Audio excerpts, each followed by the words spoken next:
Hi hello, എല്ലാവർക്കും സിനീസ് learning ജേർണിയുടെ മറ്റൊരു വീഡിയോയിലേക്ക് സ്വാഗതം. Welcome to another video of സിനീസ് ലേണിംഗ് ജേർണി. ഓക്കെ, അപ്പൊ എല്ലാവരും സുഖമായിട്ടിരിക്കുന്നുണ്ട് അല്ലെ? Okay, all doing good. നമ്മള് ഈ വർഷത്തെ SSLCയുടെ ഫിസിക്സ് ചാപ്റ്റർ 1 സൗണ്ട് വേവ്സ് അഥവാ ശബ്ദ തരംഗങ്ങൾ എന്ന ചാപ്റ്ററാണ് നമ്മൾ പഠിച്ചുകൊണ്ടിരിക്കുന്നത് അല്ലെ? കഴിഞ്ഞ വീഡിയോയില്, അതായത് കഴിഞ്ഞ പാർട്ട് 1 നമ്മള് സൗണ്ട് വേവ്സിന്റെ കുറച്ച് ഭാഗം നമ്മളത് ഡിസ്കസ് ചെയ്തിട്ടുണ്ടായിരുന്നു അല്ലെ? അതെല്ലാം എല്ലാവരും കാണുക. ഓക്കെ, വീഡിയോ എല്ലാവരും കാണുക. എന്തെങ്കിലും ഡൗട്ട് ഉണ്ടെങ്കിൽ നിങ്ങൾ കമന്റിൽ ചോദിക്കുക കേട്ടോ, മടിയൊന്നും വേണ്ട, തീർച്ചയായിട്ടും ചോദിക്കുക. ഓക്കെ, അപ്പൊ നമ്മള് കഴിഞ്ഞ വീഡിയോയിൽ ഓക്സിലേഷനെ കുറിച്ച് പഠിച്ചു, ഫ്രീക്വൻസി എന്താണെന്ന് പഠിച്ചു, ടൈം പീരീഡ്, ആംപ്ലിറ്റ്യൂഡ്, അങ്ങനെ കുറച്ച് കാര്യങ്ങൾ പഠിച്ചു, ഡെസിമൽ പെൻഡിൽ, അങ്ങനെ കുറച്ച് കാര്യങ്ങൾ നമ്മൾ പഠിച്ചു അല്ലേ? അതൊക്കെ എല്ലാവർക്കും നല്ലതുപോലെ ഓർമ്മ ഉണ്ടല്ലോ അല്ലേ? ടൈം പീരീഡും ഫ്രീക്വൻസിയും തമ്മിലുള്ള റിലേഷൻ എന്താണെന്ന് നമ്മൾ പഠിച്ചത്. ടൈം പീരീഡ് ഇൻക്രീസ് ചെയ്യുമ്പോൾ ഫ്രീക്വൻസിക്ക് എന്ത് ചേഞ്ച് ഉണ്ടാവും? ഫ്രീക്വൻസി എന്ത് ചെയ്യും? ഡിക്രീസ് ചെയ്യും, കുറയും അല്ലേ? ടൈം പീരീഡ് കൂടുമ്പോൾ ഫ്രീക്വൻസി കുറയും. അതിന്റെ ഇക്വേഷൻ നമ്മൾ പഠിച്ചത് ഒരു പ്രധാനപ്പെട്ട ഭാഗമാണ് കേട്ടോ. നിങ്ങൾ തീർച്ചയായിട്ടും അത് നല്ലതുപോലെ പഠിക്കണം, ആ ഇക്വേഷൻ മെമ്മറൈസ് ചെയ്യണം. അതുകൊണ്ടിട്ടുള്ള പ്രോബ്ലംസ് ഒക്കെ ചോദിക്കാനുണ്ട്, ഒരു സാധ്യതയുണ്ട്. നമ്മൾ കഴിഞ്ഞ വീഡിയോയിൽ നമ്മൾ ഇത്രയും വളരെ ഇമ്പോർട്ടന്റ് ആയിട്ടുള്ള കുറച്ച് ഭാഗങ്ങളാണ് നമ്മൾ പറഞ്ഞിരിക്കുന്നത്. ഓക്കെ, അത് നല്ല കൃത്യമായിട്ട് നിങ്ങൾ പഠിച്ചു വെച്ചാലേ ഇനി പറയുന്നത് നിങ്ങൾക്ക് നല്ലതുപോലെ മനസ്സിലാവുകയുള്ളൂ. അപ്പൊ നമുക്ക് ഇന്നത്തെ ക്ലാസ്സിലേക്ക് കിടക്കാം. ഓക്കെ, അപ്പൊ നിങ്ങൾക്ക് ഇതുവരെ ഫ്രീക്വൻസി എന്താണെന്ന് കൃത്യമായിട്ട് നിങ്ങൾക്ക് അറിയാം. ഓക്കെ, അപ്പോ നിങ്ങള് കഴിഞ്ഞ കൊല്ലം ട്യൂണിംഗ് ഫോർക്ക് എന്ന് പറയുന്ന ഒരു ഒബ്ജക്റ്റിനെ കുറിച്ച് പഠിച്ചിട്ടുണ്ടായിരിക്കും അല്ലെ? ട്യൂണിംഗ് ഫോർക്ക് എന്താണെന്ന് നിങ്ങൾ എല്ലാവരും പഠിച്ചിട്ടുണ്ട് അല്ലെ? അപ്പോ ഈ ട്യൂണിംഗ് ഫോർക്കില് വ്യത്യസ്ത ഫ്രീക്വൻസി, ഡിഫറെന്റ് ഫ്രീക്വൻസി രേഖപ്പെടുത്തിയിരിക്കുന്നതാണ് അല്ലെ? 256 hertz, 288 hertz, 320 hertz, 341 hertz, 384 hertz, അങ്ങനെ ഡിഫറെന്റ് ഫ്രീക്വൻസി ഇങ്ങനെ രേഖപ്പെടുത്തിയിരിക്കുന്നതാണ് അല്ലെ? എന്തായിരിക്കും ഈ ട്യൂണിംഗ് ഫോർക്കും അതിനകത്ത് റെപ്രസെന്റ് ചെയ്തിരിക്കുന്ന ഫ്രീക്വൻസിയും തമ്മിൽ എന്തായിരിക്കും ബന്ധം അല്ലെ? തിരിക്കുന്നില്ലേ? ആ രേഖപ്പെടുത്തലും ഇതിൽ നിന്നുണ്ടാവുന്ന, ഇത് എക്സൈറ്റ് ചെയ്യിപ്പിക്കുമ്പോൾ ഉണ്ടാവുന്ന കമ്പനം, ഈ കമ്പനം, അതായത് വൈബ്രേഷനും തമ്മിൽ എന്താണ് ബന്ധം? അതായത് ഈ ട്യൂണിംഗ് ഫോർക്കിന്റെ ഫ്രീക്വൻസിയും ഇതിൽ നിന്നുണ്ടാകുന്ന വൈബ്രേഷനും തമ്മിൽ എന്താണ് ബന്ധം എന്നാണ് നമ്മൾ ഇനി നോക്കാൻ പോകുന്നത്. ഞാൻ ഇവിടെ കുറച്ച് ട്യൂണിംഗ് ഫോർക്കിന്റെ ഡയഗ്രം വരച്ചിട്ടുണ്ട്. അതായത് വ്യത്യസ്ത ഫ്രീക്വൻസി, വ്യത്യസ്ത ആവൃത്തിയിലുള്ള കുറച്ച് ട്യൂണിംഗ് ഫോർക്കാണ് ഞാൻ ഇവിടെ വരച്ചു കാണിച്ചിരിക്കുന്നത്. ഇതിന്റെ ഓരോന്നിന്റെയും ഫ്രീക്വൻസി ഞാൻ ഇവിടെ രേഖപ്പെടുത്തിയിട്ടുണ്ട് കേട്ടോ. അപ്പോ ഇത് നിങ്ങൾക്കൊന്ന് മനസ്സിലാവാൻ വേണ്ടിയാണ് ഇത് ചെയ്തിരിക്കുന്നത്. അതായത് ഇത് നിങ്ങളൊന്ന് നോക്കിക്കേ, ഇത് ഓരോ ട്യൂണിംഗ് ഫോർക്കിന്റെയും ഫ്രീക്വൻസി വ്യത്യാസമാണ് അല്ലേ? അപ്പൊ നമ്മൾ ഇത് ഓരോ ട്യൂണിംഗ് ഫോർക്കിനെ ഒന്ന് ഉത്തേജിപ്പിക്കുന്നു, ഒന്ന് എക്സൈറ്റ് ചെയ്യിക്കുന്നു വെച്ചോ. അപ്പൊ അപ്പൊ എന്താ ഇങ്ങനെ സംഭവിക്കുക? ഇത് ഓരോന്നും ഉത്തേജിപ്പിക്കുമ്പോ വൈബ്രേറ്റ് ചെയ്യും അല്ലെ? അതായത് കമ്പനം ഉണ്ടാവും അല്ലെ? അപ്പൊ എന്ത് സംഭവിക്കും? ഒരു സൗണ്ട് പുറപ്പെടുവിക്കും അല്ലെ? ശബ്ദം ഉണ്ടാവും അല്ലെ? അപ്പൊ ഇത് ഓരോന്നും നമ്മൾ ഉത്തേജിപ്പിക്കുമ്പോ, എക്സൈറ്റ് ചെയ്യിപ്പിക്കുമ്പോ ഉണ്ടാകുന്ന കമ്പനം ഇതിലെല്ലാത്തിലും ഒരുപോലെ ആയിരിക്കുമോ? അല്ല അല്ലെ? അപ്പൊ ഉണ്ടാകുന്ന സൗണ്ട് ഒരുപോലെ ആയിരിക്കുമോ? അല്ല, വ്യത്യാസമായിരിക്കും അല്ലെ? എന്താ കാരണം? കാരണം ഇത് ഓരോന്നിന്റെ ആവൃത്തി അഥവാ ഫ്രീക്വൻസി എന്ന് പറയുന്നത് വ്യത്യാസമാണ് അല്ലെ? അപ്പം അത് ഓരോന്നും ഉണ്ടാക്കുന്ന കമ്പനവും സൗണ്ടും വ്യത്യാസമായിരിക്കും. അത് ഓരോന്നും ഉണ്ടാക്കുന്ന വൈബ്രേഷനും സൗണ്ടും വ്യത്യാസമായിരിക്കും അല്ലെ? നമ്മളിപ്പോ കൈ അടിക്കുക, അപ്പോൾ ഉണ്ടാക്കുന്ന സൗണ്ടും, നമ്മളൊരു തടിയിൽ അടിക്കുന്നു അപ്പോഴുണ്ടാകുന്ന സൗണ്ടും, അല്ലെങ്കിൽ മെറ്റൽ, എന്തെങ്കിലും സ്റ്റീലിലാണ് അടിക്കുന്നു അപ്പോഴുണ്ടാക്കുന്ന സൗണ്ടും ഒരുപോലെ ആയിരിക്കുമോ? അല്ലല്ലോ. അതുപോലെ എന്താ കാരണം? വുഡിൽ ഉണ്ടാക്കുന്ന സൗണ്ട് വ്യത്യാസം എന്റെ കല്ലിൽ അടിക്കുമ്പോൾ ഉണ്ടാകുന്ന സൗണ്ട് ആണോ ഞാൻ ഒരു സ്റ്റീലിൽ അടിക്കുമ്പോൾ ഉണ്ടാകുന്ന സൗണ്ട്, അല്ലെങ്കിൽ ഒരു തടിയിൽ അടിക്കുമ്പോൾ ഉണ്ടാകുന്ന സൗണ്ട്? നിങ്ങൾക്ക് നല്ലതുപോലെ അറിയാമല്ലോ, നമ്മുടെ ഡെയിലി ലൈഫിൽ നമുക്ക് അറിയാവുന്ന കാര്യങ്ങളാണ്. അപ്പൊ ആ സൗണ്ടിന് വ്യത്യാസമില്ലേ? അതായത് അതിന്റെ വൈബ്രേഷൻ, തടിയിലടിക്കുമ്പോഴും കയ്യിലടിക്കുമ്പോഴും തടിയിലടിക്കുമ്പോഴും ഉണ്ടാകുന്ന സൗണ്ട് ഭയങ്കര വ്യത്യാസമാണ് അല്ലെ? അതായത് അത് ഡിഫറെന്റ് ഫ്രീക്വൻസിയിലാണ് വൈബ്രേറ്റ് ചെയ്യുന്നത്, അതുകൊണ്ടാണ് ഡിഫറെന്റ് സൗണ്ട് പുറപ്പെടുവിക്കുന്നത്. അതുപോലെ തന്നെയാണ് ഇത്. നിങ്ങൾ അങ്ങനെ ചിന്തിച്ചാൽ മതി. ഓരോ ട്യൂണിംഗ് ഫോർക്കിന്റെയും ആകത്തെ ഫ്രീക്വൻസി വ്യത്യാസമാണ്.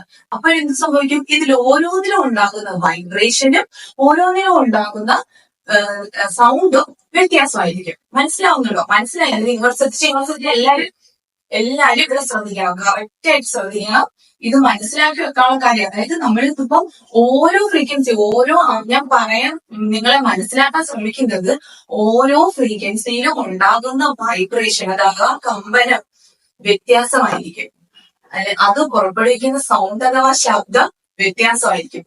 ഒരു വസ്തു കമ്പനം ചെയ്യുമ്പോൾ, അതായത് ഒരു ഒബ്ജക്റ്റ് വൈബ്രേറ്റ് ചെയ്യുമ്പോൾ, ഞാൻ ആദ്യം മലയാളത്തിൽ പറയാം, ഒരു വസ്തു കമ്പനം ചെയ്യുമ്പോൾ അതിൻ്റെതായ ഒരു ഫ്രീക്വൻസി ഉണ്ടായിരിക്കും, ഒരു അതിൻ്റെതായ ഒരു ഫ്രീക്വൻസിയിലായിരിക്കും അത് കമ്പനം ചെയ്യുന്നത്. അതായത് ഒരു ഒബ്ജക്റ്റ് വൈബ്രേറ്റ് ചെയ്യുമ്പോൾ അതിൻ്റെതായ ഒരു ഫ്രീക്വൻസിയിലായിരിക്കും അത് വൈബ്രേറ്റ് ചെയ്യുന്നത്. അതിനെ നമ്മള് സ്വാഭാവിക ആവൃത്തി അല്ലെങ്കിൽ നാച്ചുറൽ ഫ്രീക്വൻസി എന്ന് പറയും.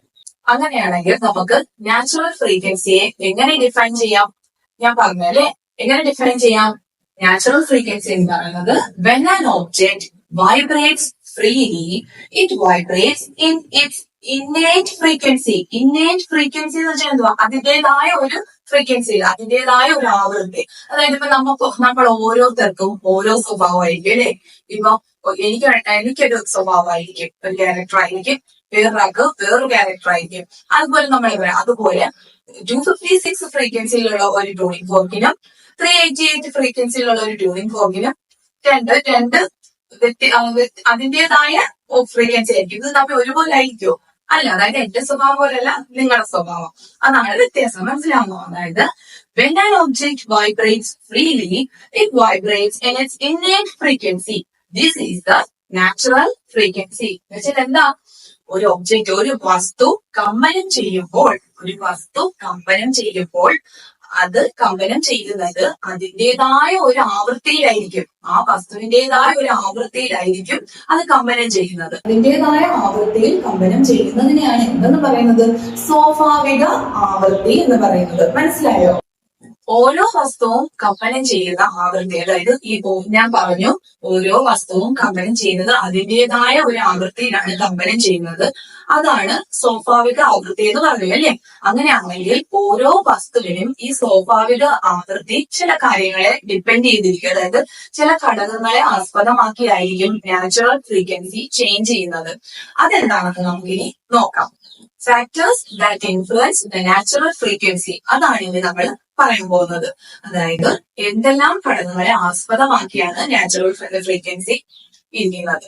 നെക്സ്റ്റ് നമുക്ക് factors influence the natural frequency നോക്കാം അല്ലെ. ഞാൻ പറഞ്ഞു, ഓരോ വസ്തുവും കമ്പനം ചെയ്യുന്നത് അതിൻ്റെതായ സ്വാഭാവിക ആവൃത്തിയിലാണെന്ന് പറഞ്ഞു. അത് ചില കാര്യങ്ങളെ ആസ്പദമാക്കിയാണെന്നും പറഞ്ഞു അല്ലെ. അതാണ് നമ്മൾ നോക്കുന്നത്. Factors influence the natural frequency are length of the object. Length of the object എന്ന് പറയുമ്പോൾ നീളം, വസ്തുവിന്റെ നീളം അല്ലെ. Length of the object, size of the object, അതായത് വസ്തുവിന്റെ വലുപ്പം അല്ലെ, വസ്തുവിന്റെ വലുപ്പം. അടുത്തത് ഇലാസ്റ്റിസിറ്റി, അതായത് ഇലാസ്തികത, വസ്തുവിന്റെ ഇലാസ്തികത. ഇപ്പൊ റബ്ബറിലൊക്കെ അടിക്കുമ്പോൾ ഉണ്ടാകുന്ന സൗണ്ട് ആയിരിക്കുമോ ഒരു മെറ്റൽ സ്റ്റീലിൽ അടിക്കുമ്പോൾ ഉണ്ടാകുന്ന sound? Nature of the material, അതായത് വസ്തുവിന്റെ സ്വഭാവം. ഇത്രയും കാര്യങ്ങളെ ആസ്പദമാക്കിയാണ് സ്വാഭാവിക ആവൃത്തി വ്യത്യാസമാകുന്നത്. ഓക്കെ, അതായത് ഫാക്ടേഴ്സ് ഇൻഫ്ലുവൻസ് നാച്ചുറൽ ഫ്രീക്വൻസി എന്തൊക്കെയാണ്? Length of the object, second one size of the object, third one elasticity, last one nature of the material. ഇതിന് എന്തെങ്കിലും മാറ്റം വരുമ്പോൾ അത് നാച്ചുറൽ ഫ്രീക്വൻസിയെ അഫക്ട് ചെയ്യും. സൈസ് ചിലപ്പോൾ സെയിം ആയിരിക്കും, പക്ഷെ ആ പദാർത്ഥത്തിന്റെ സ്വഭാവം വ്യത്യാസമായിരിക്കും. അങ്ങനെയാണെങ്കിലും അല്ലെങ്കിൽ വലിപ്പം സെയിം ആയിരിക്കും, പക്ഷെ അതിന്റെ നീളം വ്യത്യാസമായിരിക്കും. അല്ലെങ്കിൽ വലിപ്പം സെയിം ആയിരിക്കും, അല്ലെങ്കിൽ അതിന്റെ ഇലാസ്റ്റിസിറ്റി അല്ലെങ്കിൽ ഇലാസ്തികത വ്യത്യാസം. ഇതിൽ ഏതെങ്കിലും ഒന്നിലുണ്ടാകുന്ന വ്യത്യാസം സ്വാഭാവിക ആവൃത്തിയെ ബാധിക്കും. എല്ലാ വസ്തുവിനും അതിന്റെ സ്വാഭാവിക ആവൃത്തി ഉണ്ടെന്ന് നമ്മൾ പറഞ്ഞു അല്ലെ. അതായത് എല്ലാ വസ്തുവിനും അതിന്റെ സ്വാഭാവിക ആവൃത്തി ഉണ്ടെന്ന് നമ്മൾ പറഞ്ഞു.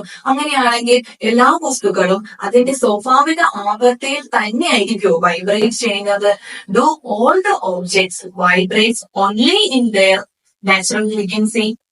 അതാണ് നമ്മൾ നോക്കാൻ പോകുന്നത്. ഓക്കെ, അപ്പൊ നിങ്ങൾക്ക് എല്ലാവർക്കും സുപരിചിതമായ ഒരു സംഭവം, അതായത് നിങ്ങൾ എല്ലാവരും വീടുകളില് കിച്ചൺ കയറുന്നവരായിരിക്കും. എന്തായാലും ആണുങ്ങളായാലും പോകുന്നതെന്ന് വെച്ചാല് അമ്മയെ ജ്യൂസ് വേണം, അമ്മയെ അത് താ, അമ്മയെ ഇത് താന്ന് പറഞ്ഞ അമ്മയുടെ പിറകെ നടക്കില്ലേ.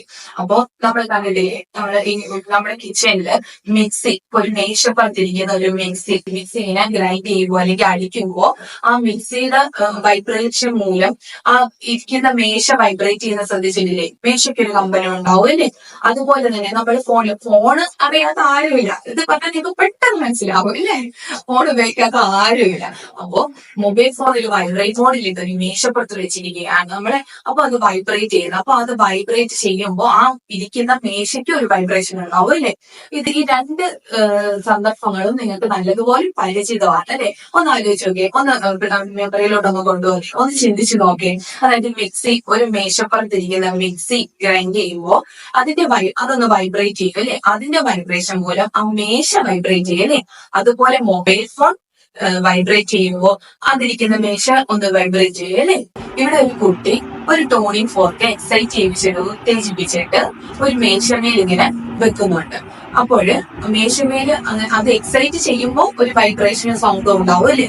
പക്ഷെ ആ മേശമേല് വെക്കുമ്പോൾ കുറച്ചും കൂടി വലിയ സൗണ്ട് ആയിരിക്കും ഉണ്ടാകുന്നത്. കുറച്ചുകൂടി വലിയ സൗണ്ടില് വൈബ്രേറ്റ് ചെയ്യും അല്ലെ?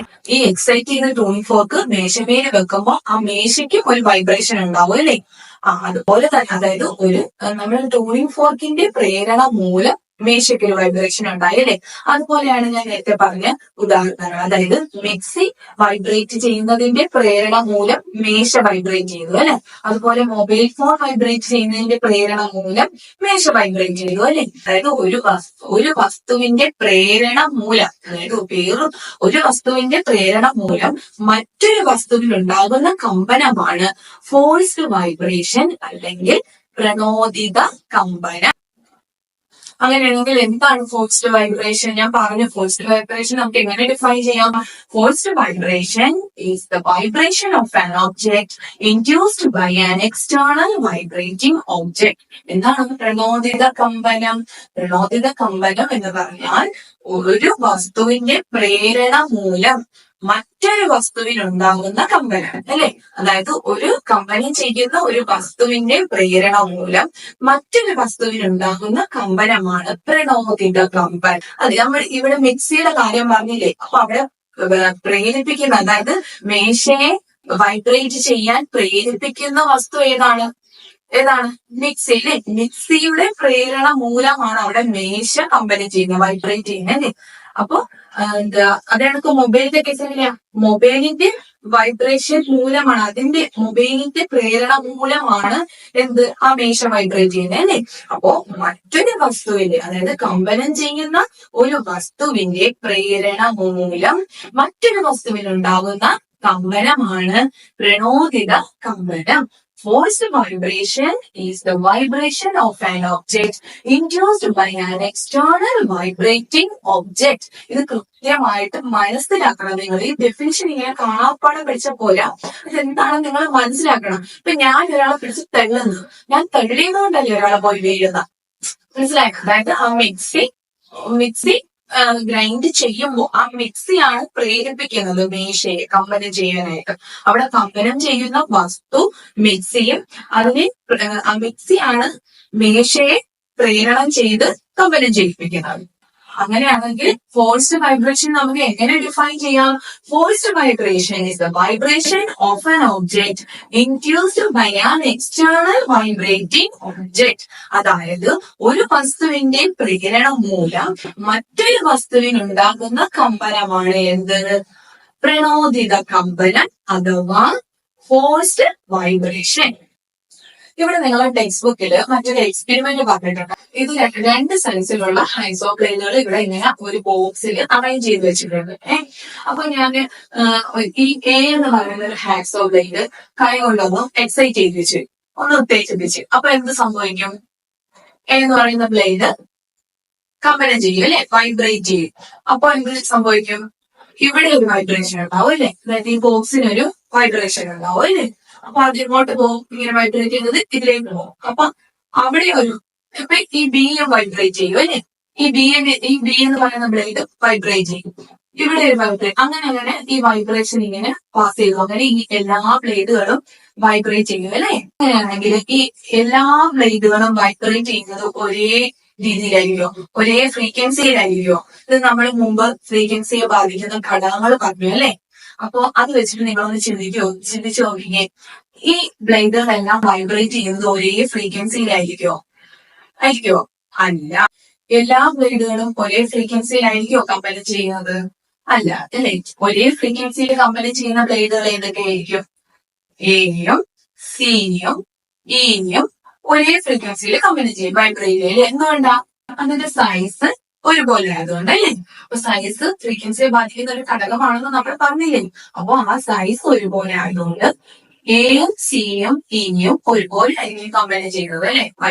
ഒരേ ഫ്രീക്വൻസിയിലായിരിക്കും കമ്പനി ചെയ്യുന്നത്. മാക്സിമം ആംപ്ലിറ്റ്യൂഡിലായിരിക്കും കമ്പനി ചെയ്യുന്നത്.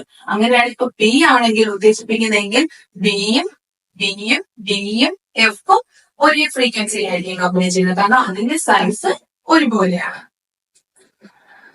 എ വൈബ്രേറ്റ് ചെയ്യുമ്പോൾ സിയും ഡിയും കൂടിയ ആംപ്ലിറ്റ്യൂഡിൽ വൈബ്രേറ്റ് ചെയ്യാൻ കാരണം എന്തായിരിക്കും പറഞ്ഞേ? അതായത് എ വൈബ്രേറ്റ് ചെയ്യുമ്പോ സിയും ഇയും കൂടിയ ആംപ്ലിറ്റ്യൂഡിൽ ആയതിൽ വൈബ്രേറ്റ് ചെയ്യല്ലേ? അതിന് കാരണം എന്താണ്? എയുടെ നാച്ചുറൽ ഫ്രീക്വൻസി സിയുടെയും ഇയുടെയും നാച്ചുറൽ ഫ്രീക്വൻസിക്ക് ഈക്വൽ ആവുമ്പോഴാണ് ഇത് രണ്ടും അതേ ഫ്രീക്വൻസി ഉയർന്ന ആയതിയില് വൈബ്രേറ്റ് ചെയ്യുന്നത് അല്ലെ? ഉയർന്ന ആംപ്ലിറ്റ്യൂഡിൽ വൈബ്രേറ്റ് ചെയ്യുന്നത്. അതായത് എ വൈബ്രേറ്റ് ചെയ്യുമ്പോൾ, അതായത് എയുടെ നാച്ചുറൽ ഫ്രീക്വൻസിയും സിയുടെയും ഇയുടെയും നാച്ചുറൽ ഫ്രീക്വൻസിയും ഈക്വൽ ആകുമ്പോഴാണ് സിയും ഇയും ഉയർന്ന ആയതിയില് വൈബ്രേറ്റ് ചെയ്യുന്നത്, ഉയർന്ന ആംപ്ലിറ്റ്യൂഡില് വൈബ്രേറ്റ് ചെയ്യുന്നത്. ഇതാണ് എന്ത്? റെസണൻസ് അഥവാ അനുനാദം. എന്താണ്? റെസണൻസ് അഥവാ അനുനാദം. ഫോഴ്സ്ഡ് വൈബ്രേഷന് വിധേയമാകുന്ന വസ്തുവിന്റെ സ്വാഭാവിക ആവൃത്തിയും പ്രേരണം ചെലുത്തുന്ന വസ്തുവിന്റെ സ്വാഭാവിക ആവൃത്തിയും തുല്യമായാൽ ആ വസ്തുക്കൾ അനുനാദത്തിലാണെന്ന് പറയാം. അതായത് ഈ അനുനാദത്തിലാകുമ്പോഴുള്ള വസ്തുവിന്റെ അനുനാദത്തിലായിട്ടുള്ള വസ്തുക്കൾ കമ്പനം ചെയ്യുന്നത് മാക്സിമം ആയതിയിലായിരിക്കും, അതായത് ഉയർന്ന ആയതിയിലായിരിക്കും, മാക്സിമം ആംപ്ലിറ്റ്യൂഡിലായിരിക്കും അത് കമ്പനം ചെയ്യുന്നത്. ഞാൻ പറഞ്ഞത് മനസ്സിലായത്. അതായത് ഇവിടെ ഞാൻ എ എന്ന് പറയുന്ന ഒരു ആദ്യത്തെ ആ ബ്ലേഡ് എക്സൈറ്റ് ചെയ്യിപ്പിച്ചപ്പോൾ ഉണ്ടായ കമ്പനം മൂലം ആ അതേ സൈസിലുള്ള രണ്ട് ബ്ലേഡുകൾ കമ്പനം ചെയ്തില്ലേ? അപ്പോ ഉയർന്ന ആയതിയിൽ കമ്പനം ചെയ്താൽ കുറച്ചും കൂടെ കൂടുതൽ സൗണ്ട് അത് പ്രൊഡ്യൂസ് ചെയ്യും. കാരണം എന്തുകൊണ്ടാണ്? ഫോഴ്സ്ഡ് വൈബ്രേഷന് വിധേയമാകുന്ന വസ്തുവിന്റെ സ്വാഭാവിക ആവൃത്തിയും പ്രേരണം ചെലുത്തുന്ന വസ്തുവിന്റെ സ്വാഭാവിക ആവൃത്തിയും തുല്യമാകുമ്പോൾ ആ വസ്തുക്കൾ അനുനാദത്തിലാണെന്ന് പറയാം. ഈ അനുനാദത്തിലായിരിക്കുമ്പോൾ എന്താ ഞാൻ പറഞ്ഞു, അനുനാദത്തിലായിരിക്കുന്ന വസ്തു മാക്സിമം ആംപ്ലിറ്റ്യൂഡിൽ കമ്പനം ചെയ്യും, ഉയർന്ന ആയതിയിൽ കമ്പനം ചെയ്യും. ഞാൻ ഒരു ഉദാഹരണം പറയാം. നമ്മൾ ഇടിമിന്നലൊക്കെ കേൾക്കുമ്പോഴേ, നല്ല മഴയും ഇടിയൊക്കെ ഉള്ള സമയത്ത് ഇടിമിന്നലൊക്കെ കേൾക്കുമ്പോൾ നമ്മളെ വീടിന്റെ ജനൽ കമ്പികളൊക്കെ വൈബ്രേറ്റ് ചെയ്യുന്ന ശബ്ദം കേൾക്കാറില്ലേ? ചിലപ്പോൾ ജനലുകളൊക്കെ പൊട്ടിപ്പോകും. ഈ പൊട്ടിപ്പോകുന്ന എപ്പോഴാ? ഇതിന്റെ ഈ ഇടിമിന്നലിന്റെ സ്വാഭാവിക ആവൃത്തിയും അതുമൂലം നമ്മുടെ ജനലിന്റെ ഗ്ലാസുകൾ വൈബ്രേറ്റ് ചെയ്യുമ്പോൾ ഉണ്ടാക്കുന്ന ആവൃത്തിയും തുല്യമാകുമ്പോൾ, ഈ രണ്ട് സ്വാഭാവിക ആവൃത്തിയും തുല്യമാകുമ്പോൾ ഇത് ജനലിന്റെ ഫ്രീക്വൻസി ഉയർന്ന ആംപ്ലിറ്റ്യൂഡിൽ ജനൽ വൈബ്രേറ്റ് ചെയ്യും. അപ്പൊ ചിലപ്പോൾ അത് പൊട്ടിപ്പോകാനൊക്കെ സാധ്യതയുണ്ട്. നമ്മൾ ഈ മുമ്പ് കഴിഞ്ഞ കൊല്ലം എക്സാമ്പിൾ ഉണ്ട്. അതായത് ഈ മാർച്ച് പാസ്റ്റിൽ ചെയ്യുന്ന സോൾജിയേഴ്സ്, അതായത് നമ്മുടെ തൂക്കുപാലം ഇല്ലേ, മറ്റേ ആ പാലത്തിൽ കൂടെ ഹാങ്ങിങ് ബ്രിഡ്ജിൽ കൂടെ സോൾജിയേഴ്സിന്റെ പട്ടാളക്കാരെ മാർച്ച് ചെയ്ത് പോകാൻ സമ്മതിക്കത്തില്ല. കാരണം എന്ന് വെച്ചാൽ ഇവര് മാർച്ച് ചെയ്ത് പോകുമ്പോ ഈ മാർച്ച് ചെയ്ത് പോകുന്ന ഒരു പ്രത്യേക ടോണിൽ ഒരു പ്രത്യേക ഒരു ഫ്രീക്വൻസി അപ്പിലാണല്ലോ. അപ്പൊ അതില് ആ ഫ്രീക്വൻസി അവരുടെ ആ സ്വാഭാവിക ആവൃത്തിയും അപ്പൊ ഹാങ്ങിങ് ബ്രിഡ്ജ് ഒന്ന് വൈബ്രേറ്റ് ഇങ്ങനെ ആടുമല്ലോ, ആ വൈബ്രേറ്റ് ചെയ്യുന്ന ആ ആവൃത്തിയും തമ്മിൽ തുല്യമാകുമ്പോഴത്തേക്ക് ഈ ഹാങ്ങിങ് ബ്രിഡ്ജ് പൊട്ടിപ്പോകാനുള്ള സാധ്യതയുണ്ട്. അതുകൊണ്ട് ഈ സോൾജേഴ്സിന് ഹാങ്ങിങ് ബ്രിഡ്ജിൽ കൂടെ മാർച്ച് ചെയ്ത് പോകാനായിട്ട് അനുവദിക്കാറില്ല. അതുപോലെയാണ് ഞാൻ ഇടിമിന്നലിന്റെ കേസ് പറഞ്ഞത്. അതേ കണക്ക് തന്നെയാണ് നമ്മുടെ ട്രെയിൻ പോകുമ്പോൾ ഈ ട്രെയിൻ റെയിൽവേ പാളത്തിനടുത്തൊക്കെ താമസിക്കുന്ന വീടുകളിലൊക്കെ ഉള്ളവർക്ക് നല്ലതുപോലെ അറിയാൻ പറ്റും. ഇതുപോലെ വൈബ്രേറ്റ് ചെയ്യാറില്ലേ ട്രെയിൻ ഇങ്ങനെ പോകുമ്പോൾ? ഇതുപോലെ നമ്മുടെ വീടുകളിൽ അതുപോലെയുള്ള ഒരു കമ്പനം ഉണ്ടാവും അല്ലേ? അപ്പൊ ഇതൊക്കെ നിങ്ങൾ തന്നെ ബാക്കിയുള്ള ഉദാഹരണങ്ങൾ, അനുനാദത്തിനും ഫോഴ്സ്ഡ് വൈബ്രേഷനൊക്കെ ഉള്ള കൂടുതൽ ഉദാഹരണങ്ങൾ നിങ്ങൾ നിങ്ങളുടെ ഡെയിലി ലൈഫിൽ നിത്യജീവിതത്തിൽ നിന്ന് തന്നെ കണ്ടെത്തുമ്പോഴത്തേക്കും എനിക്ക് നിങ്ങളത് കാണുമ്പോൾ ശ്രദ്ധിക്കുമ്പോൾ ചിന്തിക്കണം. അപ്പോഴേ നിങ്ങൾക്ക് ഇത് കൂടുതൽ മനസ്സിലാവില്ല. നമ്മൾ ഈ പഠിക്കുന്ന കാര്യം നമ്മളിങ്ങനെ കാണാപ്പാഠം പഠിച്ചു വെച്ചാലോ അല്ലെങ്കിൽ ഡെഫിനിഷൻ അതേണൊക്കെ പഠിച്ചാലോ ഇങ്ങനെ ഇപ്പൊ ഫോഴ്സ്ഡ് വൈബ്രേഷൻ എന്ന് പറയുമ്പോൾ ആ ഫോഴ്സ്ഡ് വൈബ്രേഷൻ എന്താണെന്ന് നമ്മുടെ മനസ്സിൽ വരണം. അതായത് ഫോഴ്സ്ഡ് വൈബ്രേഷൻ, പ്രണോദിത കമ്പനം എന്താണ് എന്ന് നമ്മുടെ മനസ്സിൽ വരണം. അപ്പോഴാണ് നമുക്ക് അത് കറക്റ്റ് ആയിട്ട് ആ റെസൊണൻസ് എന്താണ് എന്നുള്ളത് മനസ്സിലാവും. കാണാപ്പാട് ഒരിക്കലും പഠിക്കരുത്, മനസ്സിലാക്കി തന്നെ പഠിക്കണം. ഇത് മനസ്സിലായാലേ നമുക്ക് ഇനി മുമ്പോട്ടുള്ള കാര്യങ്ങളും വ്യക്തമായിട്ടും ഈ റെസൊണൻസിൽ സംശയമൊന്നും ഉണ്ടാവില്ല. നിങ്ങൾ കൃത്യമായിട്ട് ഇത് നിങ്ങൾക്ക് മനസ്സിലാവില്ല, എന്തെങ്കിലും ഡൗട്ട് ഉണ്ടെങ്കിൽ നിങ്ങൾ ഒന്നും കൂടെ റിമൈൻഡ് ചെയ്തിട്ട് വീണ്ടും കണ്ടു നോക്കുക കേട്ടോ. അതായത് if the natural frequency of the forcing object and that of the forced object are equal, the objects are said to be in resonance. അതായത് ഞാൻ മലയാളത്തിൽ പറഞ്ഞ ഓൾറെഡി 2 തവണ പറഞ്ഞു, ഞാൻ എനിക്ക് ബോറാക്കുന്നില്ല. ഇംഗ്ലീഷ് മീഡിയം ക്യാപ്റ്റേഡ് ഞാൻ ഇതൊന്നുകൂടെ പറഞ്ഞതേ ഉള്ളൂ. The object undergoing resonance will vibrate with maximum amplitude. അതായത് അനുനാദത്തിലായിരിക്കുന്ന വസ്തുക്കള് ഹൈ ആംപ്ലിറ്റ്യൂഡിലായിരിക്കും കമ്പലം ചെയ്യുന്നത്, വൈബ്രേറ്റ് ചെയ്യുന്നത്. ടെക്സ്റ്റ് ബുക്കില് വേറൊരു എക്സ്പെരിമെന്റ് കാണിക്കുന്നുണ്ട്. അതായത് ഒരു ബക്കറ്റില് വെള്ളം എടുത്തിട്ട് നമ്മുടെ PVC പൈപ്പ് ഇതിലിങ്ങനെ ഇമേഴ്സ് ചെയ്ത്, അതായത് മുക്കി വെക്കുന്നുണ്ടോ വെച്ചിട്ട് ഒരു ടോണിക് ഫോർക്ക് എക്സൈറ്റ് ചെയ്യിപ്പിച്ചിട്ട് ഈ PVC പൈപ്പിന്റെ മുകളിലേക്ക് ഇങ്ങനെ കാണിക്കുന്നു. അതായത് അതിനകത്ത് മുട്ടാൻ പാടില്ല, ഇങ്ങനെ മുകളിലേക്ക് കാണിക്കുന്നു. അപ്പൊ നമ്മുടെ ഈ PVC പൈപ്പിന്റെ അകത്ത് ഒരു എയർകോളം ഉണ്ട് അല്ലെ. അപ്പൊ ഇതിങ്ങനെ എക്സൈറ്റ് ചെയ്ത് ടോണിക് ഫോർക്ക് ഇങ്ങനെ എക്സൈറ്റ് ചെയ്യിപ്പിച്ചിട്ട് ഇത് രണ്ടും ടോണിക് ഫോർക്കും ഈ PVC പൈപ്പും ഇങ്ങനെ ഒന്ന് ലെങ്ത് ഒന്ന് ഇങ്ങനെ വേരി ചെയ്യും. അപ്പൊ ഒരു പോയിന്റിൽ എത്തുമ്പോൾ നമ്മളിങ്ങനെ വേരി ചെയ്തുകൊണ്ടിരിക്കുമ്പോൾ ഒരു പോയിന്റിൽ എത്തുമ്പോൾ കുറച്ചുകൂടെ ലൗഡായിട്ടുള്ള ഒരു വോയിസ് വരും, ഒരു സൗണ്ട് വരും. അപ്പൊ അതെത്താണ് അങ്ങനെ ആ ഇങ്ങനെ വേരി ചെയ്യുമ്പോൾ, ലെങ്ത് വേരി ചെയ്യുമ്പോൾ കുറച്ച് വലിയ സൗണ്ട് ഉണ്ടാകുന്ന എന്തുകൊണ്ടാ? ഒരു ക്വസ്റ്റ്യനിലല്ലോ ഈ റിസണൻസ് കൊണ്ടുണ്ടാകുന്നത് അല്ലേ. അതായത് രണ്ടിന്റെയും സ്വാഭാവിക ആവൃത്തി സെയിം ആകുമ്പോഴാണ് റെസൊണൻസ് ഉണ്ടാവുന്നത്. ഇത് നിങ്ങൾക്ക് പ്ലസ് ടുവിലോട്ടൊക്കെ പോകുമ്പോഴത്തേക്ക് ഇതിന്റെ അപ്പാരറ്റസ്, റെസൊണൻസ് അപ്പാരറ്റസ് ഒക്കെ ചെയ്യാനുണ്ട്, പ്രാക്ടിക്കൽസ് ചെയ്യാനുണ്ട്. അതൊക്കെ കുറച്ചുകൂടെ ഹയർ ക്ലാസ്സിൽ കുറച്ചുകൂടെ ഹയർ ആയിട്ട് നിങ്ങൾ പഠിക്കുന്നുണ്ട്. ഇതിപ്പോ നിങ്ങൾക്ക് മനസ്സിലാക്കി കൃത്യമായിട്ട് മനസ്സിലാക്കി വെക്കണം. മനസ്സിലാക്കി വെച്ചില്ലെങ്കിൽ ഇത് നിങ്ങൾക്ക് ഭയങ്കര പാടായിട്ട് തോന്നും കേട്ടോ. അടുത്തതായിട്ട് applications of forced vibration and resonance ആണ് നമ്മൾ പറയാവുന്ന ഡിസ്കസ് ചെയ്യാൻ നോക്കുക. അതായത് സ്വാഭാവിക ഫോഴ്സ്ഡ് വൈബ്രേഷനും അതായത് പ്രണോദിത കമ്പനവും അനുനാദവും ഉപയോഗിക്കുന്ന സന്ദർഭങ്ങൾ അല്ലെ ഏതൊക്കെയാ? MRI സ്കാനിങ്ങില് ഇതാണ് പരിചയപ്പെടുത്തുന്നത്. അതായത് നമ്മളെ മ്യൂസിക്കൽ ഇൻസ്ട്രുമെന്റ്സ് ഒക്കെ അല്ലേ, വീണ, വയലിൻ, ഗിത്താറ്, അതിലൊക്കെ ഇതാണ് യൂസ് ചെയ്യുന്നത്. അതിനൊക്കെ റേഡിയോ ട്യൂണിങ്ങിന് ഇതാണ് ഉപയോഗിക്കുന്നത്. പിന്നെ അതായത് നമ്മൾ സ്റ്റെതസ്കോപ്പ് നോക്കി ഹൃദയമിടിപ്പ് നോക്കത്തില്ലേ, അവിടെയും ഈ ഹൃദയമിടിപ്പ് ഇങ്ങനെ വേരി ചെയ്തില്ലേ, അതും ഈ ഇതിന്റെ ഒരു ഇതിലെത്തുമ്പോൾ നമുക്ക് നല്ലതുപോലെ സൗണ്ട് കേൾക്കാൻ പറ്റും. അതുമൊക്കെ ഇതിന്റെ ആപ്ലിക്കേഷൻസ് ആണ് കേട്ടോ. ഇത് കൃത്യമായിട്ട് നോക്കി വെക്കണം. ക്വസ്റ്റ്യൻസ് നമുക്ക് പല രീതിയിൽ ചോദിക്കാം. ഇപ്പൊ ഉദാഹരണത്തിന് അതിനൊക്കെ റെസണൻസിൽ ഇരിക്കുന്ന വസ്തുക്കളുടെ ആംപ്ലിറ്റ്യൂഡ് എങ്ങനെയായിരിക്കും എന്നൊക്കെ ചോദിക്കാം കേട്ടോ. 1 വേർഡ് ക്വസ്റ്റ്യൻ ആയിട്ടൊക്കെ ചോദിക്കാം. എങ്ങനെ വേണമെങ്കിലും ക്വസ്റ്റ്യൻസ് വരാം. നിങ്ങൾ വെൽ പ്രിപ്പയർഡ് ആയിട്ടിരിക്കുക കേട്ടോ. കാരണം ഇത് മനസ്സിലാക്കി വെച്ചാൽ എങ്ങനെ ക്വസ്റ്റ്യൻ ചോദിച്ചാലും നമുക്കത് എഴുതാൻ പറ്റും. കാണാപ്പാടം പഠിച്ചു വെച്ചാലും നമുക്കത് പറ്റത്തില്ല. അതുകൊണ്ട് മനസ്സിലാക്കി വെക്കുക കേട്ടോ. അപ്പൊ ഈ ആപ്ലിക്കേഷൻസ് നോക്കി വെക്കണം കേട്ടോ.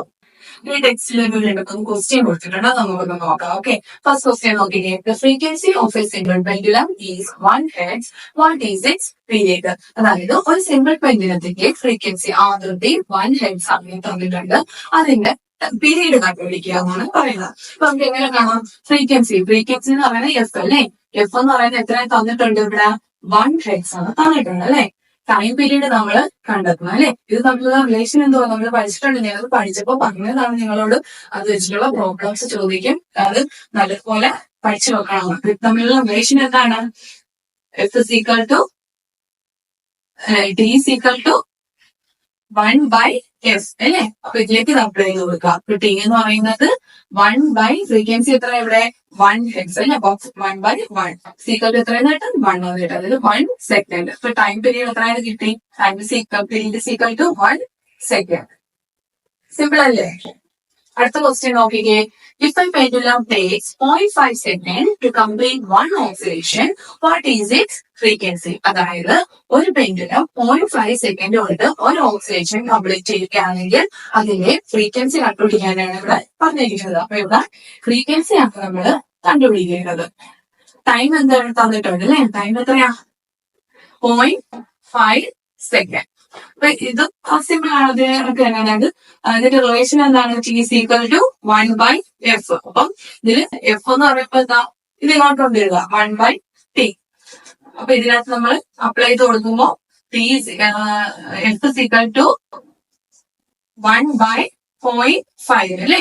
നമുക്ക് ഇതിനകത്ത് ചേഞ്ച് ചെയ്യാം. അതായത് 10 ഉണ്ടെന്ന് ഇൻറ്റു ചെയ്യാം. അപ്പൊ 1 by അപ്പം 10 by എന്തായി 5 അല്ലെ ഈക്വൽ ടു 2. അപ്പൊ എത്രയാന്ന് കിട്ടി ഫ്രീക്വൻസി എത്രയാന്ന് കിട്ടി F is equal to 2 Hz. Simple അല്ലേ? അടുത്ത ക്വസ്റ്റ്യൻ നോക്കിയേ. A tuning fork of frequency 512 Hz is excited and its stem is pressed on a table. Thus, the table vibrates in this situation. What is this phenomenon known as? അതായത് ഒരു tuning fork 512 hertz ഫ്രീക്വൻസിയിൽ excite ചെയ്യിക്കുമ്പോൾ ഉത്തേജിപ്പിക്കുമ്പോൾ ഉത്തേജിപ്പിച്ചിട്ട് അതിന്റെ stem ഒരു ടേബിളിൽ press ചെയ്ത് വെക്കുന്നു. അപ്പോ Does the table vibrate in this situation?